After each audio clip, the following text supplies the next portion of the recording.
नमस्कार विद्यार्थियों, good afternoon. Let's crack Rajasthan exam पे आप सभी का स्वागत है। जल्दी से जुड़िए, क्लास में आज बहुत ही इंपॉर्टेंट थ्योरी पढ़ने वाले हैं और जिसका नाम है एरिक्सन का मनोसामाजिक सिद्धांत। तो अभी कौन कौन लाइव आ गए हैं, जल्दी से लाइव आगे लाइक का बटन दबा के क्लास का शुभारंभ करें। देखते हैं कौन कौन आ चुके हैं। चलिए, यस, आप अभी तो दिखाई नहीं दे रहे हैं मुझे। क्लास शुरू नहीं हुई क्या हमारी? ओके,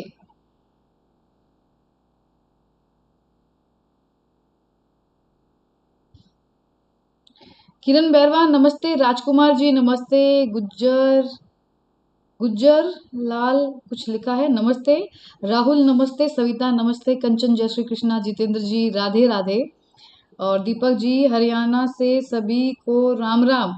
राम राम जी। अंजलि गुप्ता, नंदलाल बैरवा नमस्ते, सौम्या नमस्ते, पिंकी नमस्ते, देविका बीड़ा प्यारी मैम आ गई नमस्ते। Okay, Kinjal ma'am fan club, आदरणीय किंजल मैम को नमस्कार। सोनाक्षी जाट नमस्ते। हाँ जी, जल्दी से आओ। सोनू जंगम, संजू खान नमस्ते, मनीष, गुरु पूर्णिमा की हार्दिक शुभकामनाएं, आपका आशीर्वाद यूं ही बनाए रखना मैम। बहुत बहुत आशीर्वाद, आप सभी का रीट में सिलेक्शन हो जाए, बस यही कामना है मेरी जी। और कौन कौन चल रहे हैं? वेरी गुड नून किरण मैम, याद रखने का तरीका बताओ सोनू स्वामी। अभी देखो, अभी याद नहीं करना, हमें तो रट्टाफिकेशन करना ही नहीं है। आरती स्वामी नमस्ते, समझना है। और अगर ध्यान से ये दोनों क्लासें ले ली, मैं आपको गारंटी लेती हूँ एरिक्शन से बाहर क्वेश्चन नहीं जाएगा आपका, ठीक है। बस आप लोगों को बढ़िया से पढ़ना पड़ेगा, समझ के, बातें करके नहीं। आप लोगों को बस एक मैं बात कहूंगी कि हम क्वेश्चन तो अभी कर नहीं रहे, अभी थ्योरी होगी हमारी। दो भागों में पढ़ेंगे हम एरिक्शन को, क्योंकि एक साथ बहुत ज्यादा हो जाता है। अभी आधा पढ़ेंगे, आधा पढ़ेंगे 5:15 बजे, और उसके साथ में क्वेश्चन करेंगे। तो आप लोग जब चैटिंग करें तो चैटिंग क्वेश्चन के टाइम करो। आप भी मैं जो पढ़ा रही हूँ उस कंसेप्ट को बहुत समझना। डीप क्वेश्चन जो आते हैं, दो चार चीजें ही ऐसी होती है जो आपको पता नहीं होती, बाकी आप लोग पढ़ पढ़ा के बैठे हो, फिर भी दो चार चीजें ऐसी होगी जो आपको नहीं आती है। वो मैं अभी आपके पूछूंगी, उसके बाद शुरू करूंगी आप लोगों से, ठीक है। तो पहले तो आपसे पूछेंगे कितना आप लोगों ने पढ़ रखा है। पहले तो ये बताओ, एरिक्शन किसको किसको आता है? किसको किसको एरिक्शन आता है? तो मुझे जवाब दीजिए, तो मैं उनसे सवाल करूंगी कुछ। रीड क्लियर हो जाएगी, चिंता ही मत करो। मिलन जैन सब बढ़िया एकदम। सबको आता है क्या? सब तैयार है क्या एरिक्शन के लिए? मेरे को आशा कुमावत कह रही है, ठीक है। तो आशा का आंसर देखते हैं। कुछ एक बच्चे ही कहेंगे कि हमें याद है। सभी हाँ कर रहे हो क्या? चलो अभी देखते हैं आपकी जो एक क्या बोलते हैं, कितनी तैयारी है। दो तीन क्वेश्चन पूछूंगी, फिर जवाब देंगे, उसके बाद देखते हैं।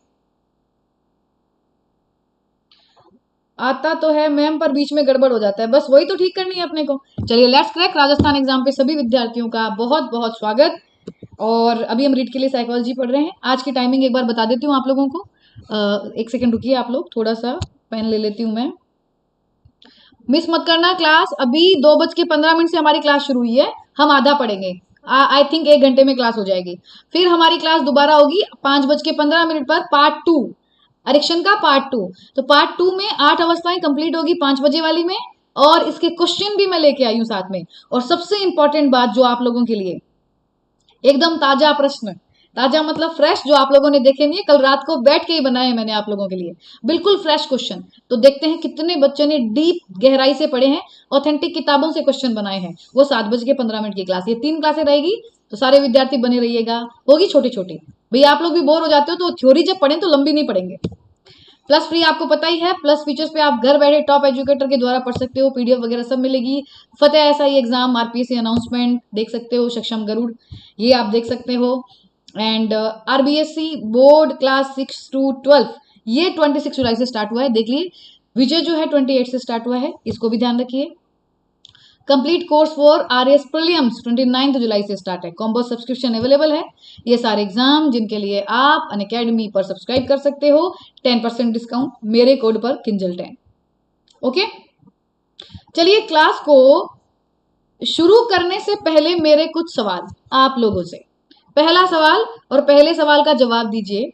मनोसामाजिक सिद्धांत जो है जो अवधियां बनाई गई है मनोसामाजिक सिद्धांत की, ये किस सिद्धांत पे आधारित है? मैं पूछ रही हूँ मनोसामाजिक सिद्धांत किस सिद्धांत पे आधारित है, उस सिद्धांत का नाम दीजिए। कितने बच्चे आंसर देखते हैं। Kumar Verma ma'am PDF answer भी दिया करो। अच्छा, पीडीएफ तो मैं डालती हूँ, मेरे चैनल पे डालती हूँ। आप मेरे चैनल को देखोगे, उस पीडीएफ हर क्लास के खत्म होते ही पीडीएफ डाल देती हूँ मैं। चलो बताओ जल्दी से।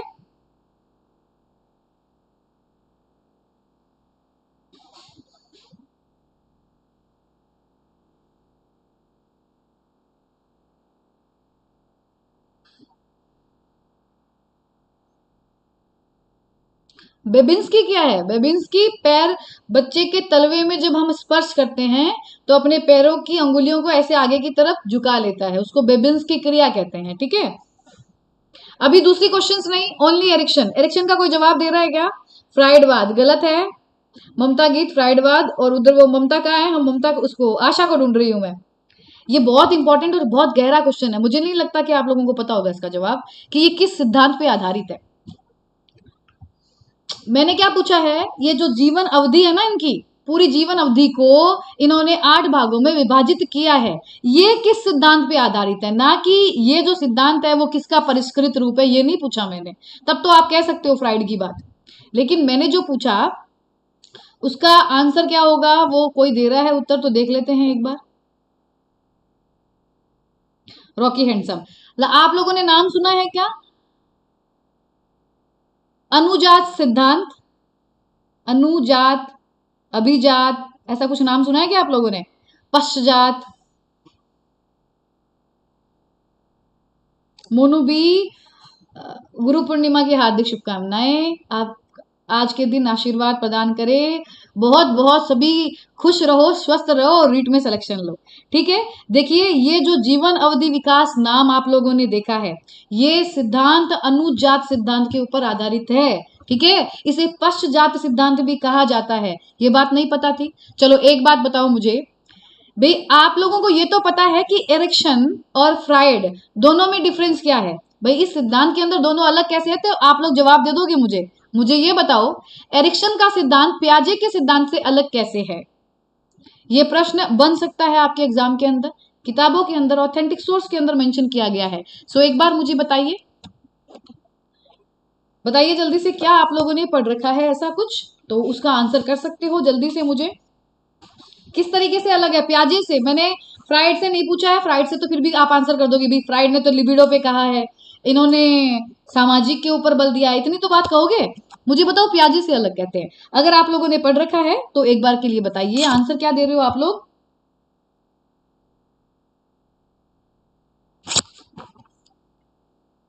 किसी ने दिया क्या जवाब? शुरू करें क्लास को। सामाजिक आधार नहीं, मोनू भी बिल्कुल भी नहीं, बिल्कुल भी नहीं। मुझे पता था आप लोग सामाजिक आंसर करोगे। ठीक है, तो आप लोग दोनों ही, ये डीप क्वेश्चन मैंने पूछे थे, मुझे पता था आपको नहीं आता, लेकिन मैं आपको गारंटी देती हूँ, अभी आप लोग जो फ्राइड क्लास लोगे ना, ये एरिक्शन की मेरे से, तो इसके बाद कोई भी कहीं से भी आपसे प्रश्न पूछे, आप लोग गलत नहीं लोगे, बशर्ते आप लोग इस क्लास को ईमानदारी से मेरे साथ में अटेंड करेंगे। तो चलिए अब चैटिंग को बिल्कुल बंद कीजिए, शुरू करते हैं आज का सिद्धांत। मनोसामाजिक विकास सिद्धांत, जिसको कहते हैं साइको सोशल डेवलपमेंट। ठीक है, और ये सिद्धांत देने वाले मनोवैज्ञानिक का नाम है एरिक इरिक्सन। क्या नाम है इनका? Erik Erikson. तो चलिए पहले से थोड़ी सी बात करते हैं इरिक्सन के बारे में। कोई बताएगा कि एरिक्सन कहाँ के मनोवैज्ञानिक माने जाते हैं? ये कौन से मनोवैज्ञानिक है? अमेरिकन है, रशियन है, जर्मन है, या फिर ये कहीं किस जगह के हैं? तो कोई बताइए जल्दी से, एरिक्सन कहाँ के मनोवैज्ञानिक है? उत्तर देते जाओ फटाफट, कि आप लोगों ने जितना सीखा है वो आप लोग आंसर करो। मनोसामाजिक नहीं मोनू, मनोसामाजिक नहीं होगा, उसका मैं बताती हूं आपको। थॉर्नडाइक, चटक मटक के पांव लागू, वेरी गुड। ममता गीत ऑस्ट्रिया, जर्मन, बिल्कुल, ये आपके जर्मन मनोवैज्ञानिक है, ध्यान रखिएगा। आया हुआ प्रश्न है एरिक्सन कहाँ के मनोवैज्ञानिक है, तो जर्मन मनोवैज्ञानिक है कौन? आपके एरिक्सन साहब। इनका जन्म हुआ था जर्मन में, लेकिन इनकी मृत्यु कहाँ पे हुई थी? अमेरिका के अंदर। ठीक है, अगर सिटीजन की बात करोगे तो उनको दोनों ही मिले थे। हुआ क्या था, एरिक्सन जो है ना, ये बड़े एक तो ये घूमने के बड़े शौकीन थे, इनके बारे में थोड़ा सा जान लो आप लोग। और ये स्थान परिवर्तन ज्यादा ही करते थे, चीजों को समझते थे, अपने तरीके से जीते थे। ये तो हर मनोवैज्ञानिक करता है। तो आप ये जो थ्योरीज देखते हो एरिक्सन की, जो इन्होंने इतनी सारी दी है, ये सब उन्होंने जर्मनी में नहीं दिया है। वो बहुत जब बड़े हुए तो वो चले गए थे अमेरिका। क्यों चले गए थे भाई? द्वितीय विश्व युद्ध का समय चल रहा था, तो डिस्टर्बेंस हो रही थी। तो इस समय क्या हुआ कि ये शिफ्ट कर गए अमेरिका में। तो बाद में जितने भी ये कार्य आप देखते हो ना, ये सब अमेरिका में किए हैं। तो कहीं आप अगर अमेरिका पढ़ लो तो ये मत समझ लेना कि ये जर्मन अमेरिकन मनोवैज्ञानिक है जर्मन, लेकिन कार्य इन्होंने अमेरिका में किए थे, मृत्यु इनकी अमेरिका में हुई थी। इस बात को थोड़ा सा ध्यान दीजिएगा, कभी कभी कंफ्यूजन क्रिएट करता है। ओके, चलिए अब बात करेंगे। सबसे पहले मैं कहती हूं, जब पढ़ें किसी चीज को तो नाम को जाने। यही तो बात करते हैं। तो हम बात करेंगे मनोसामाजिक सिद्धांत। ये मनोसामाजिक, साइको सोशल डेवलपमेंट क्यों कहते हैं इसको? कोई बताएगा इसको मनोसामाजिक हम क्यों कहते हैं? नाम से समझते हैं। आप लोगों ने नाम कई सुन रखे हैं, मनोसामाजिक सिद्धांत, जीवन अवधि सिद्धांत, इसके अलावा अहम सामाजिक सिद्धांत। इसके 3 नाम आप लोग पढ़ते हो। तीनों नामों की लॉजिक क्या है, उन लॉजिक को समझिए। क्यों नाम रखा है, मनोसामाजिक क्यों रखा है? देखो इसका नाम, देखिए, हाँ, जीवन अवधि बिल्कुल सही जा रहे हो आप लोग। जितने भी बच्चे चल रहे हो, एक बार लाइक का बटन दबा के क्लास को, अटेंडेंस को लगा दीजिए आप लोग। मनुष्य एक सामाजिक प्राणी है, राहुल कह रहा है इसलिए। नहीं भाई, ये कंसेप्ट नहीं है। और कोई कुछ बता रहा है क्या इसके अलावा? मैम गाइड में गलत दिया है। क्या गलत दिया है गाइड में रॉकी हैंडसम, थोड़ा बताओगे मुझे? जीवन अवधि को 8 भागों में बांटा है, ये तो ठीक है भाई। आरती स्वामी, लंबो पड़ेगा पग्गा लागू जी। सुरेंद्र जी, नहीं, नमस्ते कीजिए, पग्गा मत लागिए, नमस्कार ही मानिए, बस बहुत है। इन्होंने व्यक्तित्व के प्रकार का अध्ययन किया है, वो एक अलग चीज है, वो मैं बाद में बताऊंगी आपको। चलो ध्यान से सुनो। देखो, एरिक्सन ने मनोसामाजिक सिद्धांत दिया। इनकी रुचि क्या थी? हर आदमी का एक कंसेप्ट होता है, सिद्धांत क्यों देते हैं। प्याजे ने ये सोचा कि बच्चे ये कैसे, किस प्रकार से इनका संज्ञानात्मक विकास होता है, इसके आधार पर सिद्धांत दिया था। ठीक है। और जो कोहलबर्ग है, उन्होंने देखा कि भाई नैतिकता का विकास कैसे होता है, इसके आधार पर दिया था। तो जो एरिक्सन है, उन्होंने किस पे दिया था? एक्चुअली इन्होंने दिया था कि व्यक्तित्व की पहचान के ऊपर दिया था। किसका? व्यक्तित्व। ये दिख रहा है क्या आपको? सही से लिख नहीं पाई। व्यक्तित्व पहचान, कि किस प्रकार व्यक्ति अपनी व्यक्तित्व की पहचान बनाता है जीवन में, इसके ऊपर ये सिद्धांत बनाया था। और समाज का क्या रोल रहता है इस पहचान को बनाने में, इसके ऊपर ये मनोसामाजिक सिद्धांत एरिक्सन ने दिया था। समझ रहे हो बात को? यहाँ पे संज्ञानात्मक विकास नहीं, नैतिक विकास नहीं। एरिक्सन कहता है कि व्यक्ति पूरे जीवन में अपने व्यक्तित्व की पहचान कैसे बनाता है, समाज का इस पे रोल क्या रहता है, बस इसमें ही व्यक्ति कैसे अंत्यक्रिया करता है, कैसे पहचान बनाता है, समाज का रोल क्या रहता है, इन चीजों को ध्यान में रखते हुए मनोसामाजिक सिद्धांत दिया था। इस सिद्धांत के अंदर देखो, थोड़ी सी बात करेंगे कि भाई अगर आप लोगों ने पढ़ा होगा तो फ्रायड जो है, ये फ्रायड के विचारों से बहुत प्रभावित थे। फ्रायड को साथ में लेके चलो। फ्रायड जो है, ये फ्रायड के विचारों से बहुत प्रभावित थे। तो फ्रायड महोदय वो क्या कहते थे? उन्होंने महत्वपूर्ण माना था व्यक्ति के विकास के अंदर उनके जैविक और लैंगिक, कौन से? जैविक और लैंगिक कारक जो है उनको महत्व दिया था। दिखाई दे रहा है आप लोगों को मैं जो लिख रही हूँ? एरिक्सन ने क्या किया था? एरिक्सन ने कहा जैविक और लैंगिक के स्थान पे लैंगिक नहीं है, सामाजिक है। लेकिन केवल सामाजिक नहीं था, ये ध्यान रखना। इस सिद्धांत के अंदर उन्होंने व्यक्तिगत, सांवेगिक, सांस्कृतिक और सामाजिक सभी कारकों को अपने इस सिद्धांत के अंदर शामिल किया था। इसीलिए इस सिद्धांत का नाम पड़ा मनोसामाजिक सिद्धांत, साइको सोशल डेवलपमेंट। क्यों? क्योंकि इसके अंदर केवल जैविक पक्ष नहीं है, जैविक परिपक्वता तो है ही, व्यक्तित्व पहचान के अंदर सांवेगिक, सांस्कृतिक, सामाजिक तीनों कारकों को शामिल किया था। और इनको शामिल करते हुए देखा इन सभी कारकों से कैसे बालक की या व्यक्ति की पहचान बनती है, इसका वर्णन करने के लिए इनका इन्होंने वर्णन किया था। क्लियर, समझ में आ गई बात? मनोसामाजिक सिद्धांत नाम क्यों पड़ा था? अब एक बार मैं थोड़ा सा इसको साफ कर देती हूँ, इरेज कर देती हूँ। इसके अलावा आप लोगों ने तो ध्यान रखना, ये सिद्धांत क्यों बना था मैं क्वेश्चन करूंगी थोड़ी देर बाद में। व्यक्तित्व पहचान, कैसे व्यक्तित्व पहचान बनती है, समाज का क्या रोल रहता है, ये आधार है इस सिद्धांत को बनाने का। तो भूलना मत, जैसे प्याजे का संज्ञानात्मक है, कॉलबर का नैतिक है, इनका है व्यक्तित्व पहचान। ये थी एरिक्सन की थ्योरी का मेन बेस। अब मुझे ये बताओ, इसके अलावा नाम आपने पढ़ा है जीवन अवधि। क्या नाम पढ़ा है आप लोगों ने? जीवन अवधि। तो यहां लिख देती हूं मैं आपका, इसको बोलते हैं जीवन अवधि सिद्धांत।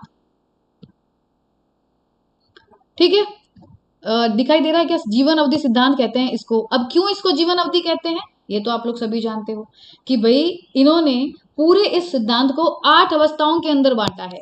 कितनी अवस्थाएं? पूरे के पूरे जीवन को ले लिया है। भाई जैसे हम संज्ञानात्मक पढ़ते हैं तो संज्ञानात्मक का एक टाइम है, भाई औपचारिक संज्ञानात्मक अवस्था 15 वर्ष या फिर वयस्कावस्था लिख रखा है। प्याजे ये सॉरी एरिक्सन कहते हैं पूरे जीवन के अंदर व्यक्तित्व अपनी पहचान में परिवर्तन करता है। जैसे जैसे समाज का रोल आता है, कुछ लाइफ में कुछ ना कुछ होता रहता है, उसके अकॉर्डिंग पूरे जीवन में क्या होता है, आप अलग अलग अवस्थाओं में अपनी अपनी एक पहचान का निर्माण करते जाते हो। तो पूरी अवस्था का वर्णन कर दिया है, जन्म से लेके मृत्यु तक, इसीलिए इस सिद्धांत का नाम जीवन अवधि नाम दिया गया है। क्लियर? समझ आ रही है बात आपको? अब आगे बढ़ेंगे अगली लाइन पर। पुस्तक कौन सी थी जिसमें वर्णन किया एरिक्सन ने?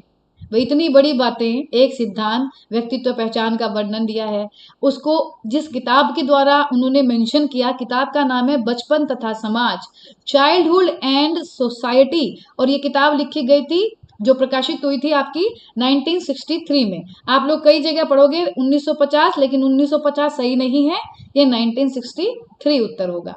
तो इतनी देर में आप लोगों को कितनी बातें समझ में आ गई बताओ? पहले पूरा पेज पढ़ लो, फिर हम रिपीट करेंगे। मैं आपको पहले बता रही हूं, अभी जो बात कर रहे हैं, अवस्थाएं पढ़ना कोई बड़ी बात नहीं है, उनमें आप गलतियां कहीं नहीं करोगे। गलतियां करोगे अभी हम जो बातें कर रहे हैं उनके ऊपर। इन चीजों को लेके कंसेप्ट क्लियर नहीं होता है, दैट इज द रीजन कि हम क्वेश्चन गलत करके आते हैं। ठीक है, मैं अभी एक पेज पढ़ा के आप लोगों से सवाल करूंगी, तो आप लोग तैयार रहिएगा मेरे सवालों के लिए। जो पढ़ा रही हूं वो पूछूंगी अभी। एरिक्सन को ईगो मनोवैज्ञानिक कहा जाता है। क्यों? क्योंकि उन्होंने ईगो पे बहुत बल दिया है। अब ये ईगो पे बल क्यों दिया है? क्योंकि इनका मानना है कि ईगो का विकास बहुत होता है। ठीक है, और जितने भी व्यक्तित्व के 3 पार्ट है उसमें सबसे इंपॉर्टेंट ईगो है, तो सबसे इंपॉर्टेंट ज्यादा बल दिया ईगो के ऊपर, इसीलिए इस सिद्धांत का नाम अहम सामाजिक सिद्धांत भी है। ठीक है, अहम सामाजिक सिद्धांत भी एरिक्सन के सिद्धांत को कहा जाता है, क्योंकि एरिक्सन ने बल दिया है आपके ईगो के ऊपर। अब एक बात बताओ, ये ईगो जो है ये विकसित कैसे होती है एरिक्सन के अनुसार? बताइए, कोई बता सकता है ये बात? ये ईगो पर सबसे ज्यादा बल दिया है क्योंकि ईगो का विकास होता है, साथ ही साथ हर अवस्थाओं की बात करेंगे हम। तो मुझे ये बताओ, ईगो का विकास कैसे होता है एरिक्सन के अकॉर्डिंग? कोई एक बच्चा इस बात को जानता है या समझता है तो जवाब दीजिए। हाँ, identity crisis and life cycle, Milan Jain कह रहा है। हाँ, जीवन अवधि स्पैन हो गया ना, लाइफ स्पैन। और ये जो आप कह रही हो, ये आपकी आइडेंटिटी जो बात है, ये व्यक्तित्व पहचान ही है, ये आधार है जिस आधार पे समाज ये इन्होंने ये सिद्धांत बनाया था। देखो, ईगो पर सर्वाधिक बल दिया अहम, ये तो ठीक है, पर मुझे ये बताओ ये ईगो विकसित कैसे होता है एरिक्सन के अनुसार? जब कार्य पूर्ण हो जाता है। और दिनेश जाखड़ मौलिक आवश्यकताओं से, दिनेश जाखड़ आधा उत्तर दिया लेकिन थोड़ा एकदम सटीक आंसर की तरफ जा रहे हो। एपिजेनिक प्रिंसिपल, सरिता कुमारी, मैंने थोड़ी देर पहले पूछा था ये सवाल। मनोसामाजिक सिद्धांत का जो ये जीवन अवधि है, इसको किस सिद्धांतों के ऊपर व्याख्या की है? उसको एपिजेनेटिक कहते हैं, अनुजात सिद्धांत या फिर पश्चजात सिद्धांत भी कहते हैं। होता क्या है अभी थोड़ी देर में बताऊंगी, पहले एक बात क्लियर करते हैं। देखो, ये जो ईगो है ना, एरिक्सन कहता है ईगो विकसित कैसे होता है, ये बताते हैं आपको। जीवन में हर एक व्यक्ति की कुछ मौलिक आवश्यकताएं होती है। ये सिद्धांत क्या कहता है कि मौलिक आवश्यकताएं होती है, सबकी समान होती है। भाई आपको खाना है, पीना है, सुरक्षा है, प्रेम है, सबकी अपनी अपनी मौलिक आवश्यकताएं होती है कि नहीं होती है? सबसे बड़ी बात ये सभी में समान होती है, ये भी सही है। पूरी अवधि पे ये वर्णन किया गया है कि हर अवस्था में कुछ ना कुछ आपकी आवश्यकताएं रहती है। तो जब व्यक्ति की आवश्यकताएं पूरी करने के लिए आप उनके लिए अनुक्रिया करते हो, ठीक है, तो वो अनुक्रिया के परिमाण स्वरूप आपके अंदर ईगो विकसित होता है। समझ रहे हो? मौलिक आवश्यकता के प्रति आप जो अनुक्रिया करते हो उसके परिणाम स्वरूप ईगो विकसित होता है। किसने कहा है? एरिक्सन ने। सबसे ऊपर बल दिया है एरिक्सन ने अहम पर, इसीलिए इन्हें अहम सामाजिक सिद्धांत के नाम से भी इस सिद्धांत को बताया गया है। इन 4 लाइनों को शायद आप लोग सभी समझ गए होंगे। अब आप लोग एक नाम सुन रहे हो, एपिजेनेटिक सिद्धांत, या फिर आप लोग यहां पे मैं लिख देती हूं अनुजात सिद्धांत। अब आपसे कोई पूछे अनुजात सिद्धांत होता क्या है, तो सुनिए ध्यान से। ये जीवन अवधि सिद्धांत आप लोग देख रहे हो ना, जो नाम दिया है, 8 प्रकार की अवस्थाएं दी है। ठीक है, ये 8 अवस्थाएं ऐसे बढ़ेगी, देखो आपकी ये 1 2 3 4 5 6 7 8, ये देख रहे हो आप ऐसे, ये 8 अवस्थाएं एक के ऊपर एक जुड़ी हुई है। कहने का मतलब है ये आपस में संबंधित होती है। हर अवस्था के मध्य एक सांस्कृतिक संबद्धता होती है, जुड़ाव होता है इनके बीच में। इसी को कहते हैं अनुजात सिद्धांत, या फिर पश्चजात सिद्धांत, या फिर एपिजेनेटिक सिद्धांत। तो आपसे पूछ ले ये बात, जीवन अवधि सिद्धांत किस सिद्धांत पे आधारित है? उत्तर दे देना अनुजात सिद्धांत। समझ रहे हो? और सिंपल भाषा में समझो तो हर अवस्था आपस में सामाजिक सांस्कृतिक रूप से संबद्ध होती है। एरिक्सन कहता है अगर आपकी पहली जो अवस्था है उस अवस्था के अंदर आपने सही प्रकार से आपका जो एक द्वंद्व जो ये क्रिएट होता है, आपको ये पता होना चाहिए कि मनोसामाजिक सिद्धांत में अवस्थाएं द्वंद्वात्मक रूप में दी है। कौन सी? द्वंद्वात्मक, ये द्वंद्व लिख देती हूं खाली, द्वंद्वात्मक रूप में अवस्थाएं वर्णन की है। तो अगर आपकी एक अवस्था का सही प्रकार से आप इन द्वंद्व का समाधान नहीं करोगे, तो फिर अगर अगली अवस्था में आप पहुंचते हो ना, तो आपके जो आगे की अवस्थाओं का विकास है वो धीरे धीरे होगा, फिर वो मंदित पड़ जाएगा। एरिक्सन इस बात को कहते हैं। समझ रहे हो बात को? कैसे? अब समझो इस बात को। मैं एक बार इरेज करती हूँ, बात समझ में आ गई? मैं सब साफ कर दूंगी, अभी पूछूंगी थोड़ी देर में क्वेश्चन, और गलत किया है ना एक भी तो सोच ही लेना फिर सब कोई। चलिए अब मैं आपको बता रही हूं, देखो इस सिद्धांत में इन्होंने हर स्थिति मतलब हर एक अवस्था के अंदर 2 द्वंद्व है भाई, वो भी विपरीत, विश्वास अविश्वास, यही तो पढ़ते हो आप लोग। जितनी भी अवस्थाओं के नाम पढ़ोगे तो जैसे परिश्रमहीनता, ये सब चल रही है द्वंद्व स्थिति में। यहाँ पे एक बात, एक शब्द का प्रयोग किया है एरिक्सन ने, किस चीज का पूछो? उन्होंने एक शब्द का प्रयोग किया है संकट। तो कोई मुझे बताएगा ये संकट क्या होता है? संकट क्या होता है? एरिक्सन ने संकट किसको बताया है? कोई बताओ जल्दी से, फटाफट से आंसर करो। इन्होंने नकारात्मक सकारात्मक रूप से बताता है, बिल्कुल। ये जो आप 2 पहलू देखते हो ना, ये ऐसे 2 पहलू है, देखो एक को पॉजिटिव समझो, एक को नेगेटिव समझो। द्वंद्वात्मक स्थिति है, जैसे ये विश्वास है, ये अविश्वास है। हर अवस्था में 2 द्वंद्वात्मक स्थिति है, एक सकारात्मक एक नकारात्मक, ठीक है, एक धनात्मक एक ऋणात्मक, कुछ भी कह सकते हो। अब मुझे ये बताओ ये संकट क्या है? ओके, विकास की प्रत्येक अवस्था में मनोसामाजिक चुनौती होती है जिसे तकनीकी तौर पर संकट कहा जाता है, जब विकास के अवसर प्रदान किए जाते हैं। वेरी गुड मनीष, एकदम सटीक उचित उत्तर आपने दिया है। अब देखिए ये होती है मनोवैज्ञानिक चुनौती, ठीक है, जिसको एरिक्सन ने कहा संकट। संकट का मतलब यहाँ कोई भूकंप नहीं आ रहा है, संकट यहाँ पे बहुत ही पॉजिटिव चीज है। संकट या मनोवैज्ञानिक चुनौती का मतलब है कि हर एक अवस्था में बच्चे के सामने एक चुनौती आती है, किस बात की? विश्वास अविश्वास। अब इस चीज को हैंडल करना है बच्चे को, तो बच्चे के लिए ये एक प्रकार की मनोवैज्ञानिक चुनौती है जिसको दिया है संकट नाम एरिक्सन ने। अगर कोई बच्चा इस चुनौती को यानी इस समस्या को हल कर लेता है, इस द्वंद्व को हल कर लेता है, तो उसके अंदर क्या होगा? उच्च संवेदनशीलता का गुण विकसित होगा, ठीक है, और एक अंतःशक्ति विकसित होगी। समझ रहे हो? हर एक अवस्था में आप जैसे जैसे इन द्वंद्वों को क्लियर करते करते आगे बढ़ोगे, आप देखो आपके अंदर एक अंतःशक्ति बढ़ती जाएगी, उच्च संवेदनशीलता बढ़ती जाएगी। तो संकट यहाँ पे एक बहुत पॉजिटिव चीज है, ये मनोवैज्ञानिक चुनौती है। अगर इस चुनौती का बच्चा हल कर लेता है तो उसमें क्या होगा? उच्च संवेदनशीलता विकसित होगी, अंतःशक्ति विकसित होगी। ये उसका आरंभ है एक प्रकार से। संकट आना बहुत बढ़िया बात है एरिक्सन के हिसाब से, क्योंकि संकट अगर नहीं आया तो समाधान क्या करोगे? तो समाधान नहीं करोगे तो अंदर विकसित क्या होगा? ये अंदर हमारे जो भी एक हम आप लोग नोटिस करना, आप जितने भी लोग हो हमारे अंदर एक अलग सा बल फील करते हैं, किसी में बहुत ज्यादा, किसी में बहुत कम, कोई बहुत ऐसे लूज टाइप का होता है, कोई बहुत एकदम दबंग होता है। ये मन की जो आप शक्तियां देख रहे हो ना अंदर का, उच्च संवेदनशीलता या फिर अंतः शक्ति जिसे कहोगे, ये इन्हीं संकटों के निवारण के कारण डेवलप होती है आपके अंदर। सो संकट यहाँ पे गलत मत लेना, संकट का मतलब है ये दो जो द्वंदात्मक स्थिति है, ठीक है, एक सकारात्मक नकारात्मक, ये एक प्रकार की समस्या हर एक अवस्था में बच्चे के सामने आएगी। बच्चा इस चुनौती को पार अगर कर देगा तो बच्चे के अंदर अंतः शक्ति विकसित होती है, ठीक है। इसी मनोवैज्ञानिक चुनौती को संकट लिख रखा है और कोई बात नहीं है, ठीक है।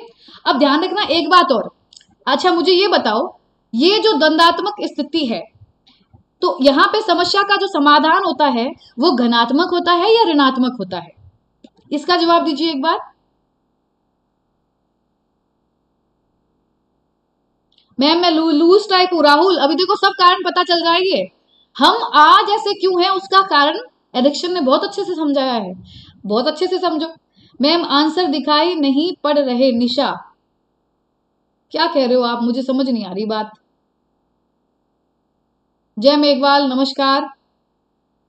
मैम जी नेट स्लो चल रहा है, अरे आज स्लो मत चलाओ, आज बढ़िया क्लास चल रही है, पॉजिटिव होता है। अच्छा मनीषा कह रही है positive, Om Prakash positive, Manish Kumawat positive, very good. और सकारात्मक, ठीक है, सकारात्मक सकारात्मक सकारात्मक, सारे सकारात्मक चल रहे हो क्या? क्या बात है मनीष कुमार, खतरनाक पढ़ रखी है, तैयारी जोरदार चल रही है। घनात्मक और ऋणात्मक दोनों होते हैं विद्यार्थियों। दिनेश जाखड़ वेरी गुड, मनोज स्वामी वेरी गुड, ओके। खाली पॉजिटिव नहीं होता है, अगर पॉजिटिव ही आता तो सारे के सारे व्यक्तियों के अंदर बहुत जबरदस्त आत्मबल, आत्मशक्ति, उच्च संवेदनशीलता के गुण देखने को मिलते आप लोगों को, लेकिन ऐसा नहीं होता है। समझ रहे हो बात? ये चुनौती आएगी आपके सामने विश्वास और अविश्वास की। अब ये डिपेंड करता है कि बच्चा अपनी आइडेंटिटी बनाएगा कैसे, पहचान बनाएगा कैसे, और इसमें रोल होता है समाज का। समाज भी तो भूमिका निभाता है, तो वो समाज पे डिपेंड करेगा। अब वैसी उसकी परिस्थिति के अकॉर्डिंग क्या होता है वो तो देखा जाएगा। समझ रहे हो? इसका नेगेटिव भी हो सकता है, पॉजिटिव भी हो सकता है। अगर पॉजिटिव होता है तो हर एक अवस्था के अंदर एक सामाजिक गुण डेवलप होता है, और अगर पॉजिटिव नहीं होता है तो फिर नकारात्मक स्थिति होती है बच्चे की। तो ये डिपेंड करेगा आपका, जरूरी नहीं है कि एक ही हो, सकारात्मक नहीं होता हर बार। ये आपने हर ऐसे पढ़ रखा होगा कि 8 अवस्थाओं में ये मनोसामाजिक गुण है, क्योंकि कॉन्फ्लिक्ट को सुधार करता है। तो हम तो पॉजिटिव एक्सपेक्ट में पढ़ रहे हैं क्योंकि ज्यादातर ये होता है, लेकिन नकारात्मक भी होता है, ठीक है। तो दोनों बातें ध्यान रखना, दोनों होता है, क्लियर। इससे ज्यादा इसके बेस के अंदर और कोई बात रह गई क्या? रह गई। अच्छा मुझे एक बात बताओ, मनोसामाजिक सिद्धांत के अंदर केवल केवल केवल आपको ये पता है ना कि फ्राइड का जो सिद्धांत है मनोलैंगिक सिद्धांत, ठीक है, मनोलैंगिक सिद्धांत के अंदर की जो 5 अवस्थाएं हैं, सबसे पहले यही 5 अवस्थाएं दी है। एरिक्सन की 8 में से पहले वाली 5 किसके समान है? फ्राइड के अनुसार है, क्योंकि एरिक्सन फ्राइड के विचारों को बहुत अच्छा मानते हैं। बस वो एक बात नहीं मानते कि जीवन में हर अवस्था में, वो कहते हैं कि लिबिडो का रोल ज्यादा है। एरिक्सन कहता है लिबिडो का रोल नहीं है, व्यक्तिगत सांवेगिक सांस्कृतिक सामाजिक सभी कारकों का रोल है। मुख्यतः सामाजिक सांस्कृतिक कारकों का यहाँ पे रोल है, सामाजिक कार्यों का कारकों का रोल है, ठीक है। तो ये 5 समान है उससे। बाद में इन्होंने 3 और जोड़ी है, ध्यान रखना, पहले 5 दी है किशोर अवस्था तक, इसके बाद में 3 और जोड़कर टोटल 8 इन्होंने अवस्थाओं का वर्णन कर दिया है, ठीक है। तो अब मुझे एक बात बताओ, प्रश्न अगर ये पूछे कि फ्राइड से कहाँ भिन्न है, तो आप जानते हो इन्होंने लिबिडो को महत्व दिया, इन्होंने सामाजिक कारकों को महत्व दिया है, तो आप डिफरेंस बता सकते हो। लेकिन ये बात दिमाग में रखते चलिएगा कि जैसे आपकी पहली विश्वास बनाम अविश्वास अवस्था है, कोई आपसे पूछे कि विश्वास बनाम विश्वास ये फ्राइड की कौन सी अवस्था से मेल खाती है, तो पहली अवस्था आ जाएगी फ्राइड की मुख्य अवस्था से। समझ आ गई बात आपको? पांचों की पांचों पहली वाली 5 से जुड़ी हुई है, 3 इन्होंने अलग दी है। अब आप ध्यान रखिए, एक चीज जो आप लोगों को नोटिस करनी है वो ये है, आपसे पूछे, देखिए है तो डेवलपमेंट ही, और डेवलपमेंट के बारे में प्याजे ने भी बताया है, फ्राइड का आप लोग तुरंत आंसर कर दोगे। कोई आपसे अगर ये पूछे, ये कंसेप्ट मनोसामाजिक सिद्धांत एरिक्सन का पियाजे से कैसे अलग है? तो ध्यान रखना, डेवलपमेंट के अंदर पियाजे ने तो महत्व दिया है संज्ञानात्मक और भौतिक विकास पर, मतलब संज्ञानात्मक कारकों पर और बौद्धिक कारकों के ऊपर, कि जो विकास होता है इन कारकों के कारण हो रहा है। एरिक्सन ने अगर पियाजे से तुलना करके बताओगे तो आपको ये कहना है कि मनोसामाजिक सिद्धांत पियाजे से इसलिए भिन्न है क्योंकि एरिक्सन सांवेगिक स्वस्थता किस पे बल देता है? सांवेगिक स्वस्थता कारक के ऊपर बल देता है। इस बात को दिमाग में सेट कर लीजिएगा। पियाजे से ये कंसेप्ट इस प्रकार से अलग है। कहने का मतलब समझ रहे हो? आपके जो इमोशंस है हर एक अवस्था के अंदर आपके इमोशंस का बड़ा रोल है आपकी व्यक्तिगत पहचान बनाने में। समाज के द्वारा जितनी भी अंतःक्रिया आप करते हो, समाज में रहकर जितनी भी आवश्यकताओं की पूर्ति के लिए आप क्रियाएं करते हो, उन सब का प्रभाव सांवेगिक रूप से आपके व्यक्तित्व के ऊपर बहुत पड़ता है। समझ रहे हो? तो विकास को सांवेगिक स्वस्थता को आधार बना के मेंशन किया है। तो सांवेगिक स्वस्थता के आधार पे मनोसामाजिक सिद्धांत जीन पियाजे के संज्ञानात्मक विकास से भिन्न है। बस इतनी ही बात। ये बेस है आपका। अब मैं आप लोगों को सवाल करूंगी, बेस क्लियर है तो जल्दी से मुझे सारे विद्यार्थी आंसर करें। दोबारा क्या बोलते हैं, मिस्टेक नहीं करनी है थोड़ी सी भी। इसके अलावा आपको बेस में कुछ नहीं पूछेगा। अब अवस्था शुरू करेंगे। इतनी देर तो ऐसे ही कर रहे थे, नहीं अभी भी थोड़ी चीजें बाकी रह गई है। चलो मुझे बताओ आप लोग, मेरा पहला क्वेश्चन कि एरिक्सन कौन से मनोवैज्ञानिक है? जल्दी से आंसर करें।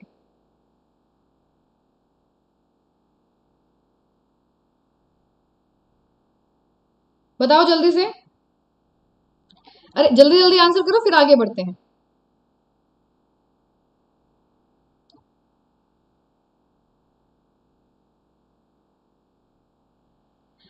ऐसे नहीं, आई मीन टू से कौन से देश के हैं? अमेरिका, रूस, कहाँ के हैं?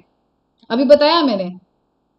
ईगो तो ठीक है, ईगो मनोवैज्ञानिक कहते हैं क्योंकि ईगो के ऊपर बल दिया है, बता भी दिया मैंने आप लोगों को, इसीलिए अहम सामाजिक सिद्धांत भी कहते हैं।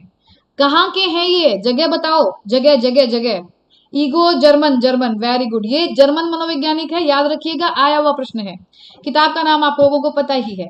अच्छा तो मुझे ये बता दो आप लोग, अनुजात सिद्धांत का मतलब क्या है? अनुजात सिद्धांत का मतलब क्या है?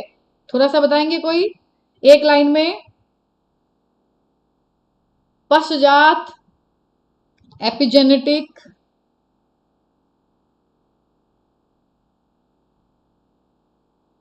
जर्मन, जर्मन, जर्मन, ठीक है। देखो जर्मन तो सब ठीक चल रहे हो। अमेरिका, अमेरिका की नहीं है शिवानी सिंह, इसीलिए मैंने बताया था ये बात। जर्मन मनोवैज्ञानिक है, जन्म जर्मनी में हुआ था, मृत्यु अमेरिका में हुई थी, कार्य जितने किए थे अमेरिका में किए थे। तो शायद आप कार्यों को पढ़ते हो कि अमेरिका में किया तो आपको लगता है अमेरिका की, अमेरिकन नहीं है, जर्मन मनोवैज्ञानिक है, ठीक है। जीवन अवधि सिद्धांत, अच्छा ये एपिजेनिक जीवन अवधि सिद्धांत मत कहो, इसका मतलब ये है, जीवन अवधि सिद्धांत तो मैंने इसलिए समझाया कि हर अवस्था के अंदर इनके बीच में एक सांस्कृतिक संबद्धता पाई जाती है, जुड़ाव है इनके बीच में, ठीक है। अगर एक अवस्था में विकास ठीक से नहीं हो रहा, आगे वाला भी मंदित पड़ जाएगा, ये बात है। इसको बोलते हैं अनुजात सिद्धांत, पश्चजात सिद्धांत और इसके अलावा एपिजेनिक सिद्धांत, ठीक है। और देखो इन्होंने इसको मनोसामाजिक हम इसलिए कहते हैं क्योंकि यहाँ पे व्यक्तिगत, सांवेगिक, सांस्कृतिक, सामाजिक सभी को शामिल किया गया है। क्लियर? ईगो मनोवैज्ञानिक, ईगो का विकास कैसे होता है? हर व्यक्ति अपनी मौलिक आवश्यकताओं को पूरा करने के लिए अनुक्रिया करता है, इसी का परिणाम है कि ईगो का विकास होता है, ठीक है। और सांवेगिक जो स्वस्थता है उसके आधार पे ये पियाजे से अलग है। लैंगिक को यानी जैविक और लैंगिक कारक को महत्व फ्राइड ने दिया था, और उसके चीज को मतलब उसी के सिद्धांत को जो उसने 5 दिए थे, इसी को परिष्कृत किया था आपके एरिक्सन ने, और बाद में 3 और जोड़ दी थी। समझ रहे हो बात? बस यहाँ पे कारक जैविक के साथ में सामाजिक डाल दिए थे एरिक्सन ने। बस इतनी बातें याद रखो, इतना बहुत है। सारा अवस्थाओं का वर्णन है, 8 अवस्थाएं हैं। मनोवैज्ञानिक चुनौती है जिसको संकट कहते हैं। संकट का मतलब होता है ये आरंभ है आपके अंदर उच्च संवेदनशीलता और अंतःशक्ति विकसित करने का, ठीक है। धनात्मक और ऋणात्मक दोनों प्रकार की अवस्था, हर एक अवस्था में दोनों प्रकार के फैक्टर आप देखोगे तो जरूरी नहीं है कि हमेशा ही पॉजिटिव हो, दोनों प्रकार के समाधान हो सकते हैं, ठीक है। क्लियर? आगे बढ़े। अब बढ़ते हैं आपकी एक छोटी सी चीज में, बताइए कि एरिक्सन ने कितने आर का कंसेप्ट दिया है? ये आप लोगों को पता है, तो छोटा सा ये बस नाम नाम याद करने हैं आपको। तो बताओ कितने आर दिए थे आपके एरिक्सन ने?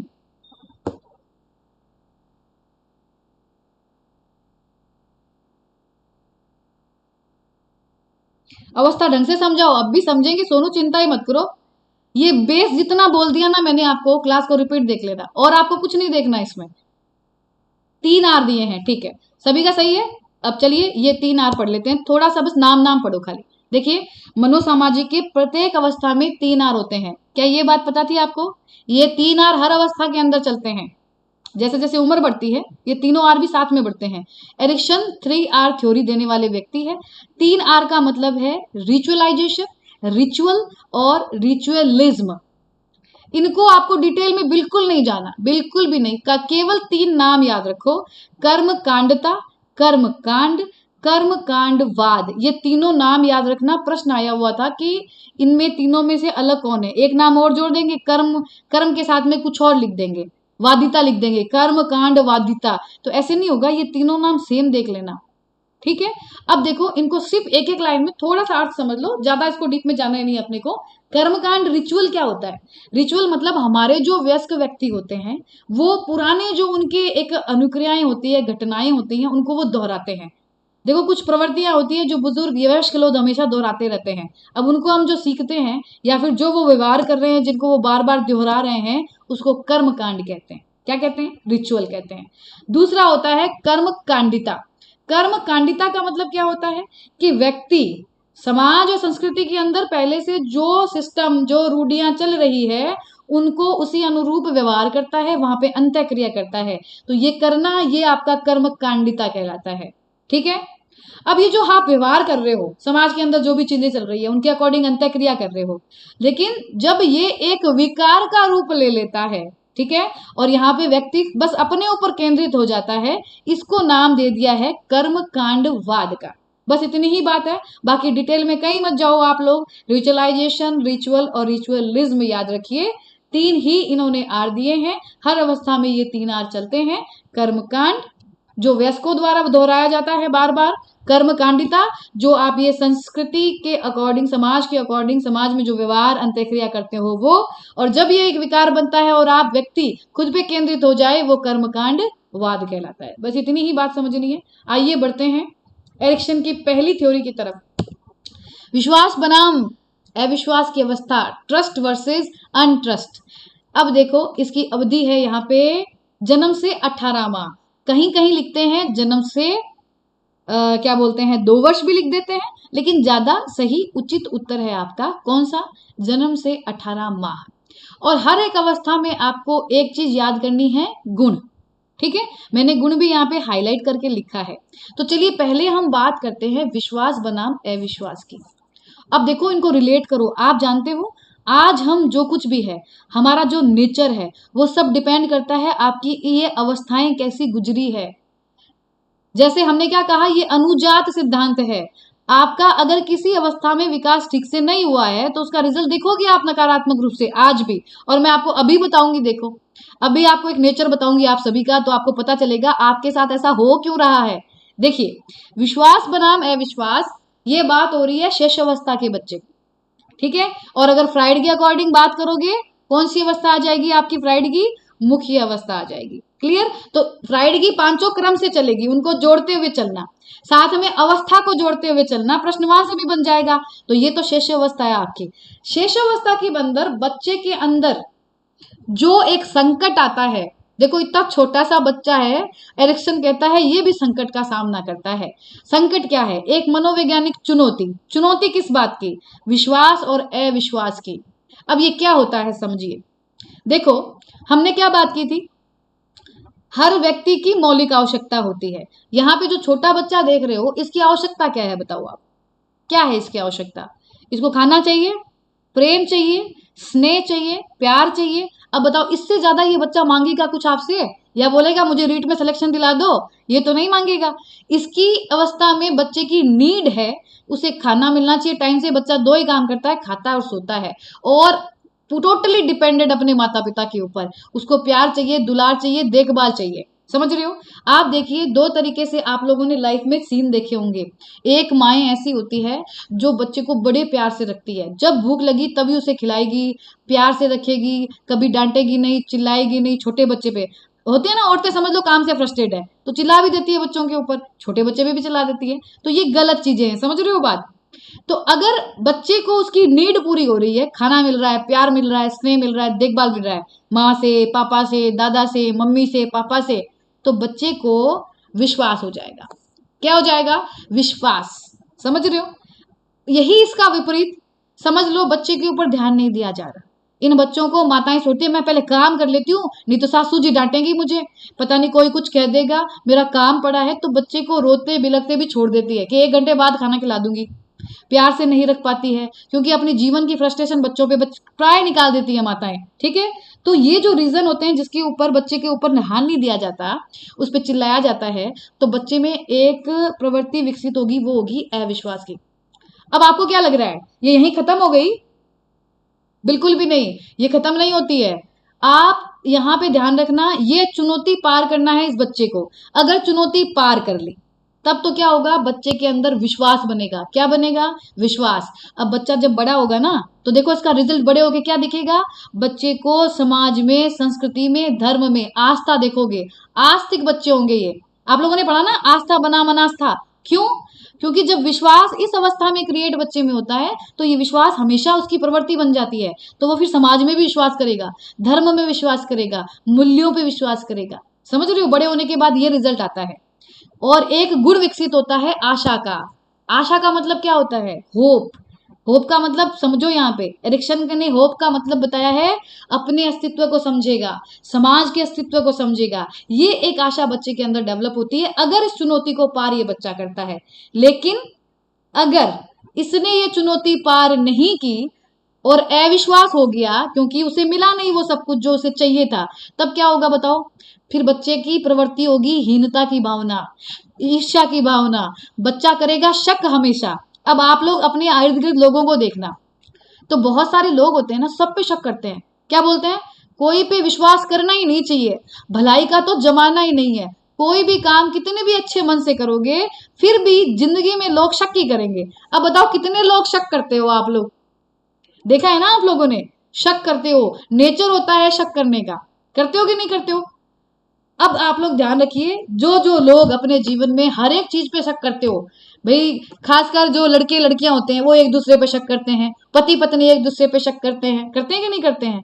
ठीक है? और कोई भी चीज समझ लो, समाज के अंदर लोग है, समाज की कोई क्रिया है, दो तरीके के लोग देखोगे अपने जीवन में। एक जो हर एक चीज पे बड़ा विश्वास करते हैं, कहते हैं ना आंखें बंद करके विश्वास करके रखना चाहिए, रिश्ते हो, समाज हो, कहीं भी। एक तो वो लोग, एक वो लोग जो हमेशा शक शक शक, संदेह, ईर्ष्या। देखते हो आप लोग? क्यों पता है?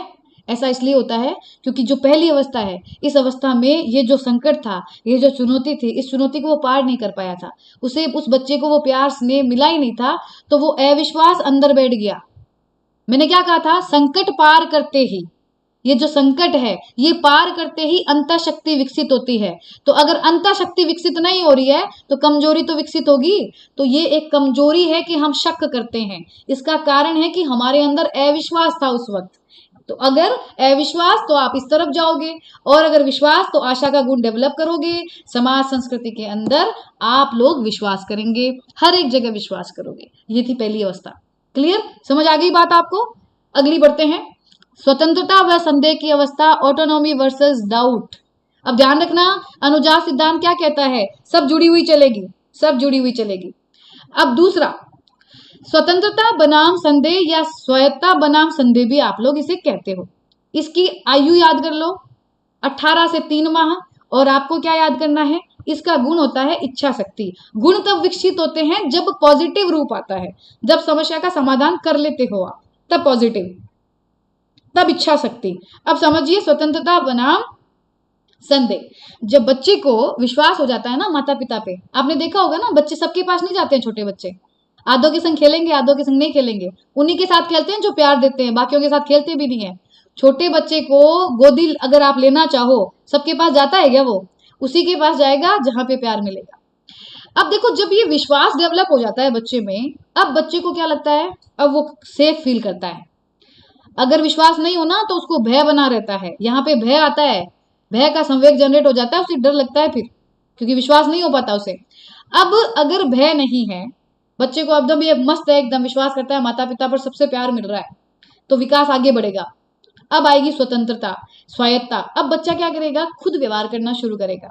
उसके मन में आएगा कि अब मैं व्यवहार करूं, मतलब माँ खाना खिला रही थी, अब उसका मन होता है मैं करूं अपने आप, मैं खाना अपने आप खाऊंगा। देखना बच्चे को माँ खिलाएगी ना इस अवस्था में, वो बोलेगा मुझे अपने आप दो, अपने आप खाऊंगी मैं।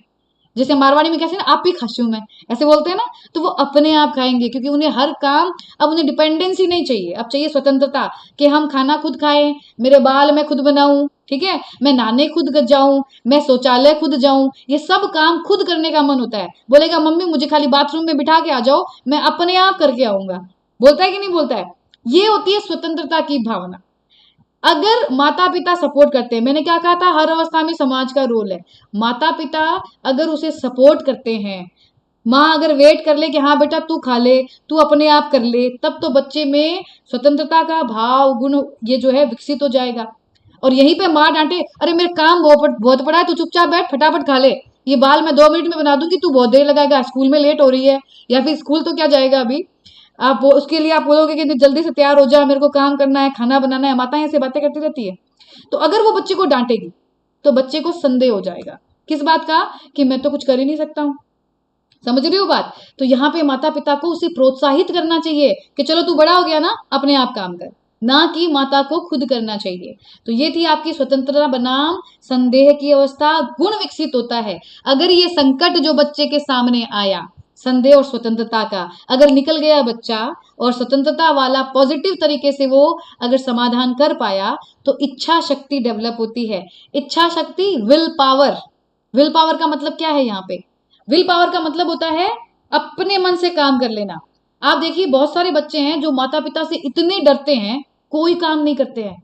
मम्मी बोलेगी तभी करूंगा, मम्मी बोलेगी तभी खाऊंगा, एक क्या होता है मस्त जो मन हुआ कर लिया, ये होता है विल पावर। ये अंदर एक आत्मबल आ जाता है इस संकट को पार करने से, कि वो अपने मन से स्वतंत्रता से कार्य करता है और अपने ऊपर आत्मनियंत्रण कर लेता है। इसे कहते हैं इच्छा शक्ति गुण का डेवलप होना। दोनों अवस्थाएं क्लियर हो गई क्या? या इनमें से कुछ पूछना है तो पूछ सकते हो। हाँ मैम मेरा बेटा ऐसे ही कहता है, कंचन कह रही है। मम्मी को तंग नहीं करते, बिल्कुल बिल्कुल। यहाँ माता पिता को सपोर्ट करना चाहिए, ये बहुत जरूरी है।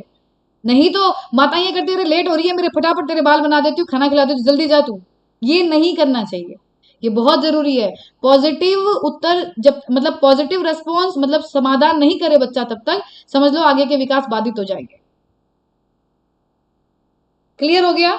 आगे बढ़े, वेरी गुड। चलिए अगली अवस्था की तरफ चलते हैं। नेक्स्ट, पहल व अपराध की अवस्था। देखो हर अवस्था के अंदर ध्यान रखना, दो चीजें जोड़ते चलना, फ्रायड के पांचों नाम और उसके साथ में आपको अवस्थाएं भी ध्यान रखना। अब हमारी आ रही है पहल व अपराध की अवस्था, ठीक है, इनिशिएटिव वर्सेस गिल्ट, ठीक है। अब देखो पहल बनाम दोषिता भी कहते हैं इसे, पहल बनाम अपराध भी कहते हैं। 3 से 6 ईयर, अब 3 से 6 ईयर ये हो क्या गई, ये पूर्व बाल्यावस्था हो गई कि नहीं हो गई? ठीक है, अब यहां से जो प्रश्न बनता है वो थोड़ा सा ध्यान रखना, फ्राइड वाला भी बन सकता है, पूर्व बाल्यावस्था होती है। और एक बात ध्यान रखना, ये प्राक स्कूल की अवस्था है। कौन सी? प्राक स्कूली अवस्था। देखो पूर्व बाल्यावस्था में ही बच्चा प्राक स्कूलों में जाता है, प्रारंभिक विद्यालय के अंदर जाता है। तो ये प्रश्न यहां से बन सकता है, पहली बात तो यहां ध्यान दे लेना, ठीक है। पहल, देखो पहल का मतलब, ये पहल की संज्ञा एरिक्सन ने दी किसको है, और ध्यान रखना हर एक अवस्था जुड़ते हुए चलेगी। अभी बच्चा स्वतंत्र हुआ था, अपने मन से काम करने लगा था, विल पावर से कार्य करने लग गया था, ठीक है। अब पहल व अपराध की अवस्था, अगर वो डेवलप हो गई इच्छा शक्ति उसके अंदर, तो अब देखो बच्चे के अंदर और क्या शक्ति विकसित होती है, आगे कैसे बढ़ेगा वो। अब आती है पहल बनाम अपराध की अवस्था, और यहाँ पे गुण विकसित होगा उद्देश्य का। चलो समझते हैं पहल बनाम अपराध। पहल की संज्ञा एरिक्सन ने किस बात को दी है? देखो इस अवस्था को खेल की अवस्था भी कहते हैं। अब ये थोड़ा सा आपको कंफ्यूजन करेगा, खेल की अवस्था, ठीक है। ये एक ऐसी चीज जो डाउट पैदा करती है एरिक्सन में, थोड़ा ध्यान देना। अगर खेल की अवस्था प्ले एज आपको कहे, तो आपके अनुसार तो उत्तर आएगा बाल्यावस्था, और ये बाल्यावस्था नहीं है, ये प्राक स्कूल अवस्था है, 3 से 6 वर्ष। एरिक्सन कहता है खेल मतलब यहाँ पे खेल खिलौनों से भी खेला जाता है, और हम अगर विकास की बात करेंगे तो वहां पे खेल वो होते हैं जो हम एक शारीरिक और मानसिक मैच्योरिटी आने के बाद में बाहर खेलते हैं, प्ले एज, गेम एज, तो वो तो आ जाएगा यहाँ पर। तो आप ध्यान रखना, खेल अवस्था को कभी भी इंटरेक्ट जोड़ मत देना एरिक्शन वाले में, तो आप गलत कर आओगे, आप उत्तर करोगे चौथा, लेकिन उत्तर होगा तीसरा। पहल बनाम अपराध को खेल की अवस्था कहते हैं। क्यों? अब देखो, बच्चा जब वो सब चीजें खुद करने लगता है ना स्वतंत्रता से, तो ये अब थोड़ा सा मनोबल तो बढ़ गया उसका। अब बच्चा पहल करेगा, पहल का मतलब अब बच्चा करेगा एक्सप्लोर, अब यहाँ पे खोज अन्वेषण करना शुरू करता है। खेल खेल में बच्चा चीजों को करना, कोई भी चीज, नई चीज क्रिएट करना, नया बनाना, कुछ नया करने की कोशिश करता है वो। समझ रहे हो? छोटे बच्चे हैं यहाँ पे, छोटी लड़कियां जो होती है ना, वो 4-5 साल की क्लास अपने मम्मी के पास जाके बोलेगी, मम्मी मैं तो आज रोटी बना के दूंगी। अब वो आटा लेगी इतना बड़ा और टेढ़ा मेढ़ा बना के उस आटे का नाक चीज खराब कर देगी। नुकसान भी बहुत करेंगे इस पहल में। अन्वेषण है भाई, खोज अनुसंधान में तो थोड़ी नुकसान भी झेलना पड़ेगा। तो पेरेंट्स को यहाँ पे फुल्ली सपोर्ट करना चाहिए, बच्चे को प्रोत्साहित करना चाहिए उसे। समझ लो एक बच्चा है, कॉपी पेंसिल पड़ी है, बच्चे ने कॉपी से पेज फाड़ दिया और आपको एक नाव बना के ला दी, लो मम्मी देखो मैंने नाव बनाई। अब यहाँ पे माता पिता कोई कैसे होंगे, एक थप्पड़ मारेंगे, कॉपी फाड़ दी तूने, ये कहोगे। एक ये होती है, अरे वाह मेरा बेटा क्या बना के लाया। तो अगर आपने वाह मेरा बेटा क्या बना के लाया, तो बच्चे की पहल, मतलब बच्चा जो इनिशिएट करता है, चाहे खेल खेल में कैसे भी सीखे, कोई भी चीज वो अन्वेषण कर रहा है अपने स्तर पे जो कर रहा है, तो ये शक्ति उसकी डेवलप होती है। समझ रहे हो आप? अगर आपने उसे डांट दिया, तब बच्चे को ऐसे लगता है अरे मैंने ऐसा क्या कर दिया। अब छोटे बच्चे हैं, वो कुछ भी कर सकते हैं, देखो उनको पता क्या है। वो तो आप उसे, अगर आप उसे एक तेल की बोतल दोगे तो वो भी वो बेड पे गिरा देगा, छोटा बच्चा होगा तो। कोई भी काम है वो गलत सलत तो करेगा ना, वो जानता क्या है उस वक्त। तो बेचारा अपने हिसाब से, अपने मन से वो काम करने की कोशिश करता है, पहल करने की कोशिश करता है। और पेरेंट्स यहाँ पे रोल प्ले करते हैं दो तरीके का। अगर पेरेंट्स ने बच्चे को प्रोत्साहित करा, ऐसे मैं नहीं कह रही कि आप कॉपियों के पेज फड़वा दो, लेकिन बच्चे को समझाओ कि बेटा मेरे से तू पेपर ले ले दूसरा, तो मैं तुझे दूसरा पेपर दे दूंगी, तू बना ले, कॉपी का मत फाड़। ये कहो आप, ना कि दो थप्पड़ मारो ये कह के कि कॉपी क्यों फाड़ दी तूने। ये कभी मत कहिए। बच्चे को जो भी वो पहल करता है खेल खेल के माध्यम से, आप घर में देखना बच्चे बहुत सारे काम करने की कोशिश करते हैं, आप उनको सपोर्ट कीजिए, तब बच्चे के अंदर ये कॉन्फ्लिक्ट खत्म हो जाएगा, तो उद्देश्य का गुण विकसित हो जाएगा। बच्चा यहाँ पे बहुत सारे काम खुद करने की कोशिश करता है, अपनी स्कूल ड्रेस खोल के जगह पे रखेगा, अपनी किताबें उठा के रखेगा, आपके बिस्तर के तकिए एक जगह पे रखेगा। तो यहाँ पे क्या होता है भाई, बच्चे ऐसा तो है नहीं परफेक्ट काम करेंगे। माता पिता को चिल्लाना नहीं चाहिए, वो गलत भी करे तो उसे समझाओ, ठीक से प्यार से करवाओ, ठीक है। कभी भी उसके ऊपर जैसी डांट चिल्ला के मत करो, नहीं तो बच्चा सोचेगा अरे मैंने तो क्या कर दिया, अब मुझे तो मार पड़ेगी। भय बैठ जाता है बच्चों के अंदर, तो जिंदगी में बच्चा कभी पहल नहीं करता। समझ रहे हो बात? आपके अंदर जो हर एक व्यक्ति लाइफ में एक होता है ना, आप लोग बोलते हो हिम्मत नहीं होती मैम, ये हिम्मत तो यहीं से आती है। जिस बच्चे के अंदर पहल का गुण है, तो मान के चलो लाइफ में वो हमेशा किसी भी चीज को करने से डरता नहीं है।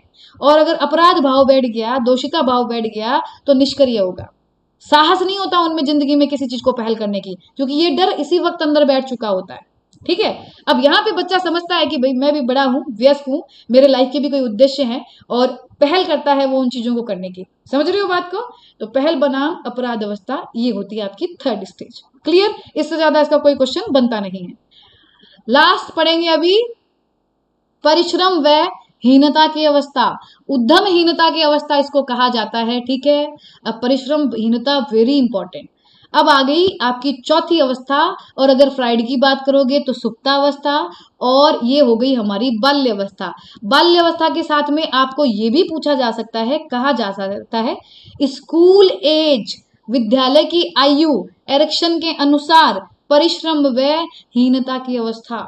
समझ रहे हो बात? परिश्रम व हीनता की अवस्था बाल्यावस्था है। ठीक है, मैंने ठीक से लिखा नहीं। अब इस अवस्था में दो शब्द है, परिश्रम, हीनता। अब संकट आएगा परिश्रम हीनता का, ये भी जुड़ा हुआ है इसके साथ में। समझ रहे हो? और अगर ये कॉन्फ्लिक्ट बच्चे ने पार किया तो गुण आएगा सामर्थ्य का, पॉजिटिवली, पॉजिटिवली, नेगेटिवली नहीं। तो चलिए परिश्रम बनाम हीनता को समझते हैं। जब बच्चा खोज अन्वेषण करने लग गया, मतलब बहुत कुछ सीखा है बच्चे ने, छोटी छोटी चीजें करके, कुछ तो ज्ञान यहाँ पे दिमाग में डाला है, कुछ तो स्कीमा बनी है उसकी। अब बच्चा क्या करेगा, अपनी इस बुद्धि को, इस कौशल को बढ़ाएगा। अपनी बुद्धिमत्ता का यूज करेगा, मतलब इसको बढ़ाएगा, कौशल विकसित करेगा, खूब परिश्रम करेगा। आपके अगर छोटे भाई बहन हो ना, इस अवस्था के बच्चे को देखना, कोई भी काम कहना बड़े शौक से करते हैं, जिम्मेदारी से कार्य करना पसंद करते हैं। इनको पसंद आता है कि हमें कोई जिम्मेदारी दे, खूब परिश्रम करते हैं इस अवस्था के बच्चे, सुबह से शाम तक लगे रहते हैं। ठीक है, हमारे समझ लो सोसाइटी के अंदर कोई गरबा का प्रोग्राम हो रहा है, ठीक है, तो बच्चे जाएंगे सबके घर में चंदा लेने के लिए। आपको भेज दो चंदा लेने के लिए, चले जाओगे क्या आप लोग? नहीं जाओगे। परिश्रम करता है, बहुत मेहनती होता है बच्चा। घर के काम दे दो बहुत शौक से करेगा, बाहर के दे दो बहुत जिम्मेदारी से करेगा, परिश्रम करता है। तो यहाँ पे देखो, बच्चा शिक्षक से, ये विद्यालय की आयु है, शिक्षक और माता पिता का बड़ा रोल होता है, समझ रहे हो? तो बच्चा जब भी परिश्रम करे, एफर्ट करे, किसी चीज कौशल को विकसित करने का प्रयास करे, एक शिक्षक को सपोर्ट करना चाहिए, माता पिता को सपोर्ट करना चाहिए। नेगेटिव कभी भी मत बोलिए। अगर आपने उसके परिश्रम, उसकी मेहनत पे समझ लो बच्चा असफल हो गया, वो नहीं कर पाया, तो उसकी बेइज्जती तो बिल्कुल ना करें, उसे ये ना कहे तेरे से तो कुछ हो ही नहीं रहा है। ना शिक्षक ये बात कहे, ना माता पिता ये बात कहे, नहीं तो बच्चे में हीनता का भाव बैठ जाता है, समझ रहे हो? फिर जीवन में यही उसकी पैटर्न रहती है। बहुत सारे बच्चे बोलते हैं ना ये बात कि मैम पता नहीं, पढ़ तो रहा हूं, सिलेक्शन होगा कि नहीं होगा। कितने बच्चे बोलते हो ये बात, सिलेक्शन होगा कि नहीं होगा? और कुछ बच्चे आपके ऐसे होते हैं, बोलते हैं मैडम 100% होगा, रैंक में आएंगे हम तो, सिलेक्शन लेके रहेंगे। ये डिफरेंस क्यों आप लोगों में? क्योंकि ये जो अवस्था आप लोगों की बीती है, यहाँ पे आपकी असफलता का एक डर, एक भय, हीनता का एक भाव आज भी आप लोगों के अंदर मौजूद है। तभी आप लोगों के अंदर ये मन में भय रहता है करने से पहले, समझ रहे हो? करना है, रिजल्ट तो बाद में आएगा, अभी क्यों सोच रहे हो? फिर भी हम सोचते हैं, क्यों? क्योंकि ये अवस्था में आप ठीक प्रकार से इस संकट का सामना नहीं करके आए हो, आपके परिवेश वैसा नहीं रहा है। ठीक है, तो यहाँ पे डेवलप कीजिए इस स्किल को। अगर ये बच्चा संकट निकाल देता है तो बच्चे में सामर्थ्यता का गुण विकसित होता है। सामर्थ्यता का मतलब क्या होता है पता है? बच्चा अपना शारीरिक और मानसिक रूप से 100% देता है, और जीवन में कभी भी इसे किसी भी चीज का सामना करने से डर नहीं लगता है, क्योंकि वो सोचेगा नहीं, अपने सामर्थ्य का यूज करेगा। बोलते हैं ना कि मेहनत करने वालों की हार नहीं होती, तो ये मेहनत करने वाले कभी परिणाम नहीं सोचते हैं कि मैं सफल होने वाला हूं या असफल होने वाला हूं, लेकिन ये गुण यहीं से डेवलप होते हैं। ये एरिक्सन कहता है यहीं से डेवलप होते हैं आपके अंदर से। समझ आ गई बात आप लोगों को? ये थी आपकी 4 अवस्थाएं। अभी फिलहाल इतना ही पढ़ेंगे। तो बताओ, ऑल क्लियर? चारों की चारों अवस्थाएं हो गई आप सभी विद्यार्थियों की? कोई डाउट अब तक जो पढ़ा है उसमें से? कोई भी क्वेश्चन, कोई भी डाउट है तो पूछिए। यस, जल्दी से पूछो, क्या है? बहन मैंने सोचा आप नहीं पता। ममता गीत, ओके। अभी भी बातें कर रही हूँ, देखो आपको बार बार कह रही हूँ, एग्जाम आ रहा है। अगर आप 1 घंटे देकर किसी चीज के कंसेप्ट को क्लियर कर रहे हो तो पढ़िए। आप सोच भी नहीं सकते हो, क्या पता मैं जो पढ़ा रही हूँ इसमें से कुछ आ जाए। तो आपको नहीं लगता इस समय बातें नहीं करनी चाहिए आपको?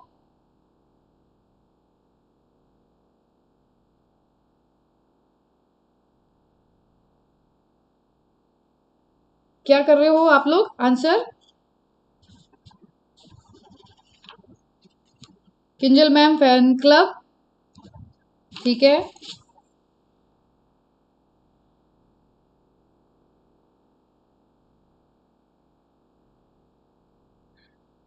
मैम रिलेटेड करके याद करा दो।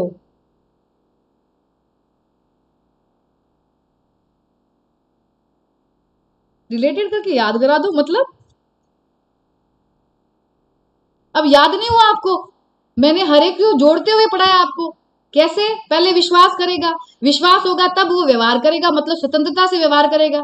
जब बच्चा स्वतंत्रता से व्यवहार करता है तब उसके अंदर हिम्मत आती है, कुछ खोज अन्वेषण करूं, कुछ पहल करूं, नहीं तो माँ के डर से ही बैठा रहेगा। जब अन्वेषण करने लगता है तो कुछ सीखेगा जरूर, तो सीखेगा, उसके बाद में वो अपने कौशल को बढ़ाएगा, इसके लिए मेहनत करनी पड़ेगी। तो ये सारे तो संबंधित चल ही रहे हैं। अच्छा, इंग्लिश था सामर्थ्य का कंपेटेंसी, ठीक है। ओके ओके महिपाल विश्नोई, चलो अब यहाँ पे क्लियर हो गया। एक बार 5 मिनट रिवाइज करवा रही हूँ, फिर 5:15 पे मिलो, आगे की 4 अवस्थाएं पढ़ेंगे, साथ में इसके क्वेश्चन करेंगे। आपका इरिक्शन यहाँ पे खत्म। तो चलो, हमने क्या पढ़ा एक बार रिकॉल करते हैं। मनोसामाजिक विकास सिद्धांत, इस सिद्धांत को कहते हैं जीवन अवधि सिद्धांत, अहम सामाजिक सिद्धांत। एरिक इरिक्सन ने दिया था, जर्मन मनोवैज्ञानिक थे, याद रखिएगा। ये अनुजात सिद्धांत पे आधारित है, ठीक है। इसे पश्चात एपिजेनेटिक सिद्धांत भी कहते हैं। बचपन तथा समाज ये पुस्तक है, 1963 में दिया था। ईगो मनोवैज्ञानिक कहते हैं क्योंकि ईगो पे सर्वाधिक बल दिया। ईगो कैसे विकसित होता है? हर व्यक्ति मौलिक आवश्यकता की पूर्ति के लिए क्रियाएं करता है, उसके परिणाम स्वरूप ईगो विकसित होता है। ध्यान रखिए, इन्होंने इसको मनोसामाजिक हम इसलिए कहते हैं कि इन्होंने व्यक्तिगत, सांवेगिक, सांस्कृतिक और सामाजिक कारकों को शामिल किया है विकास में, इसलिए मनोसामाजिक कहते हैं। व्यक्तित्व पहचान कैसे होती है हर अवस्था में और समाज का क्या रोल रहता है, इस आधार पे इस सिद्धांत का वर्णन किया था। प्याजे से अलग इसलिए है कि प्याजे ने जिस कारक को महत्व दिया वो है संज्ञानात्मक कारक, और आपके एरिक्सन ने जो महत्व दिया वो है सांवेगिक स्वास्थ्यता का कारक।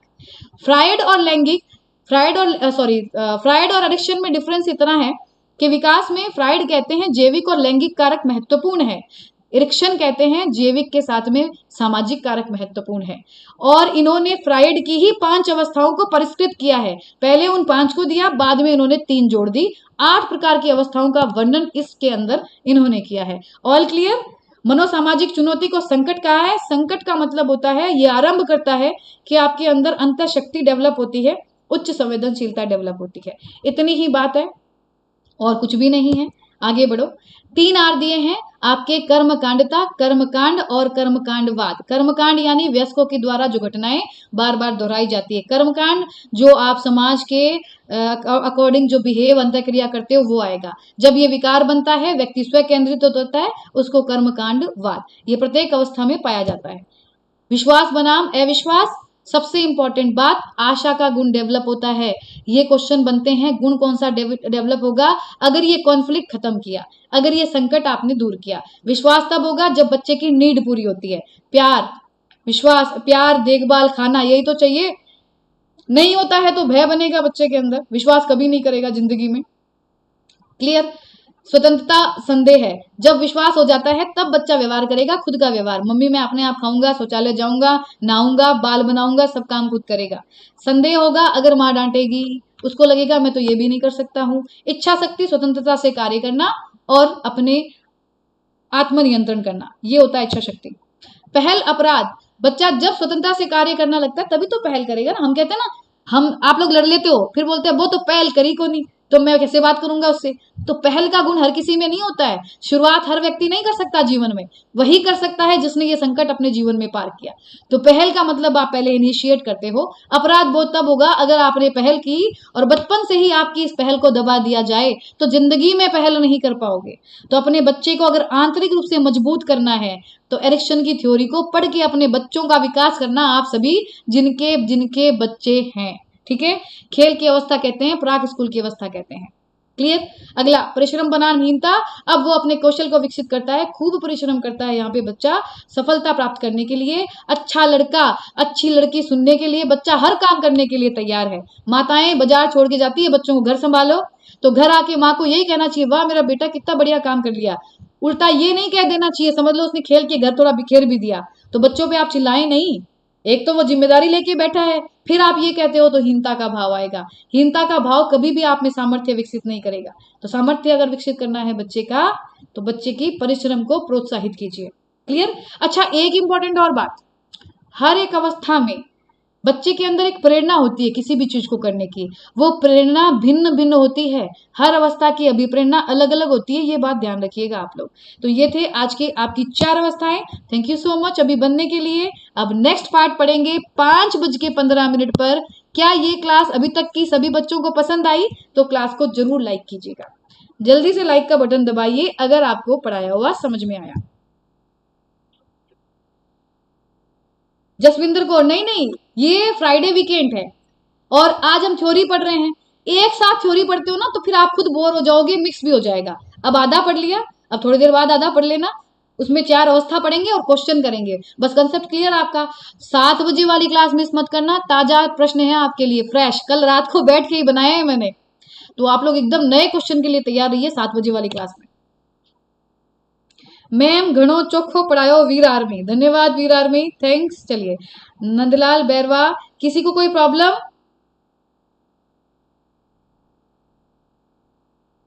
घड़ी चोखी क्लास, क्या बात है, चलो बढ़िया बात है। चोखी ही लागनी चाहिए आप लोगों को, हैं?